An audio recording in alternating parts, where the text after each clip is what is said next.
یہ عرض کر رہا تھا اسی زخمی کیفیت میں بیٹے سیدنا عبداللہ ابن عمر کے گود میں سر رکھا ہوا ہے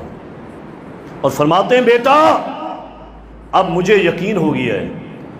میرے جانے کا وقت آ گیا ہے، لیکن جاؤ اللہ کے پیغمبر کی بیوی سیدہ عائشہ رضی اللہ تعالیٰ عنہا کے پاس جاؤ، عائشہ سے کہو کہ آپ کے حجرے میں 2 قبریں موجود ہیں، ایک اللہ کے پیغمبر کی اور ایک ابو بکر صدیق کی رضی اللہ عنہ، تھوڑی سی جگہ باقی ہے،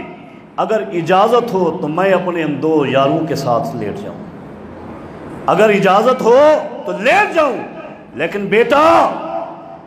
سید عائشہ سے جب اجازت مانگنی ہے تو یہ نہیں کہنا کہ امیر المؤمنین کہہ رہے ہیں، بلکہ کہنا عمر کہہ رہے ہیں، کہیں امیر المؤمنین کا خیال نہ آئے۔ سیدنا عبداللہ چلے گئے، اجازت مانگی، سید عائشہ رضی اللہ تعالیٰ عنہ فرماتی ہیں اے عبداللہ یہ جگہ تو میں نے اپنے لیے رکھی تھی، یہ جگہ تو میں نے اپنے لیے رکھی تھی، لیکن عمر کا پیغام آ گیا تو میں عمر کو اپنے اوپر ترجیح دیتی ہوں، اس لیے کہ عمر کے احسانات ہیں، عمر کے سید عائشہ پر احسانات ہیں۔ حضرات ایک احسان یہ بھی ہے کہ جب سید عائشہ رضی اللہ عنہ پر تہمت لگی تھی، نبی علیہ الصلوۃ والسلام پریشان تھے، مشورہ پوچھا، صحابہ نے مختلف مشورے دیے، امیر عمر نے جو مشورہ دیا تھا سونے کے پانی کے ساتھ لکھنے کے قابل ہے۔ سیدنا عمر نے فرمایا تھا اللہ کے رسول صلی اللہ علیہ وسلم مجھے اتنا جواب دیجئے عائشہ سے آپ کی شادی کس نے کروائی؟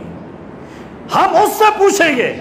کہ آپ کے لیے کون سی بیوی اس نے پسند کی ہے۔ نبی علیہ الصلوۃ والسلام نے اپنی انگلی آسمان کی طرف اٹھائی، انگلی پیغمبر کی آسمان کی طرف اٹھی، عمر کی تلوار نیام سے باہر آ گئی کہ میں ابھی ان منافقین کو قتل کرتا ہوں۔ رب نے پیغمبر کے لیے ایسی چوائس نہیں کی۔ حضرات یہ احسانات تھے۔ سید عائشہ فرماتی ہیں عبداللہ جائیے عمر سے کہیے آپ کو اجازت ہے، اور میں یہاں یہ بھی عرض کرتا چلا جاؤں یہ اجازت سیدہ عائشہ رضی اللہ تعالی عنہا کے ایک دیرینہ خواب کی تکمیل ہے، ایک دیرینہ اور پرانے خواب کی تکمیل ہے۔ سیدہ عائشہ رضی اللہ عنہا نے نبی علیہ الصلوۃ والسلام کی حیات مبارکہ میں ایک خواب دیکھا تھا۔ رأیتو، سیدہ عائشہ فرماتی رأیتو فی المنام ثلاث اقمار سقطن فی حجرتی، میں نے دیکھا کہ آسمان پر 3 چاند نمودار ہوئے ہیں اور وہ تینوں چاند میرے حجرے کے اندر گر گئے، تینوں چاند میرے حجرے میں گرے۔ میں نے اپنا یہ خواب سب سے پہلے سنایا اپنے ابا ابو بکر صدیق کو رضی اللہ عنہ۔ ابا نے خواب سنا، فرمایا بیٹی آج کے بعد یہ خواب کسی کو نہیں سنانا، اس کی تعبیر میں تمہیں بتاؤں گا، اس کی تعبیر میں بتاؤں گا۔ حدیث میں آتا ہے سب سے پہلے جب نبی علیہ الصلوۃ والسلام کی وفات ہوئی، ہاں اس خواب میں یہ بھی تھا یہ 3 چاند ہیں، ایک چاند بڑا ہے اور 2 چاند چھوٹے ہیں۔ نبی علیہ الصلوۃ والسلام کی وفات ہوئی، آپ کو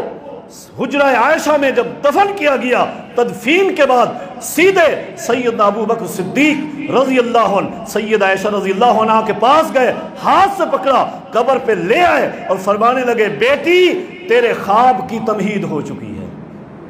تیرے خواب کی تعبیر بھی شروع ہو چکی، تیرے خواب کی تمہید بھی ہو گئی۔ یہ پہلا چاند اور بڑا چاند تیرے حجرے میں آ گرا ہے، اس کے بعد بقیہ 2 چاند بھی تیرے حجرے میں آئیں گے۔ دوسرا چاند آیا ہے ابو بکر صدیق، تیسرا چاند آیا ہے عمر ابن خطاب رضی اللہ عنہما۔ پیغمبر بھی چاند ہے، یہ آپ کے یہ ستارے یہ بھی چاند ہیں، جو ان چاندوں کو ستاروں کو بھونکے وہ کائنات کا بدترین کتا ہو سکتا ہے۔ یہ خواب کی تکمیل ہے۔ دوبارہ جا کے خبر دی، ماں جی نے اجازت دے دی ہے۔ امیر عمر فرماتے ہیں بیٹا ابھی میں زندہ ہوں، زندہ کا ایک روب ہوتا ہے، ایک وجاہت ہوتی ہے، لیکن جب میں دنیا سے چلا جاؤں میری لاش کو لے کر جاؤ، باہر رکھ دینا۔ ماں جی عائشہ سے دوبارہ اجازت مانگنا، اگر اجازت دے دیں حجرے میں دفن کر دینا، اگر ماں جی اجازت نہ دیں تو مجھے جنت البقیع میں دفن کر دینا۔ حضرات